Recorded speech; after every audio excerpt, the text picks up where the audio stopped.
Ils vont te prendre. Ils volent les enfants comme toi. Ils les font traverser. Ceux qui sont comme toi, le pouvoir de ton esprit, c'est ça qu'ils veulent. Une peur immense envahit Jack. Il panique et monte rapidement dans le bus. La sueur froide couvre déjà tout son corps. Mais alors qu'il pense avoir échappé au danger, il ignore que le véritable cauchemar ne fait que commencer. À cause de sa différence, son beau-père décide de l'envoyer dans un hôpital psychiatrique. Tu m'avais promis que tu t'attirerais plus d'ennuis. Chérie, le collège a été contacté par une clinique du nord de l'État. Ils ont une place ce week-end. Il paraît que c'est un endroit super. Peu après, le personnel de l'hôpital arrive chez lui. Mais lorsque Jack entre dans le salon, la femme assise sur le canapé lui donne un étrange sentiment. Elle décrit son traitement avec une précision inquiétante. Comme si tout ce qui concerne Jack était déjà connu. Mais ce qui terrifie vraiment Jack, c'est le chauffeur au comportement étrange. Notre approche est très douce comparée au traitement standard. Prends ton inquiétude, mais il ne faut pas t'en faire. Pris de panique, Jack emmène sa mère dans la chambre. En pleurant, il la supplie de l'aider. Mais avant même qu'elle puisse répondre, son beau-père ouvre brutalement la porte.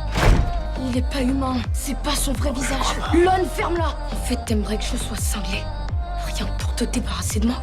Maman, il faut absolument que tu me crois. Tu vas les suivre tout de suite, sinon je te traîne moi-même dans l'escalier par la peau du cou.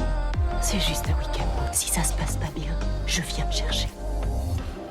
Je te le promets. Face à l'indifférence de sa mère, Jack comprend enfin qu'il est complètement seul. Mais pour ne pas mettre sa mère dans une situation difficile, il fait semblant d'accepter. Il prétexte aller chercher sa brosse à dents, puis il se cache rapidement dans la salle de bain.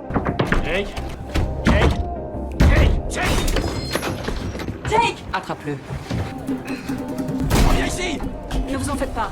Toby va le faire descendre en douceur.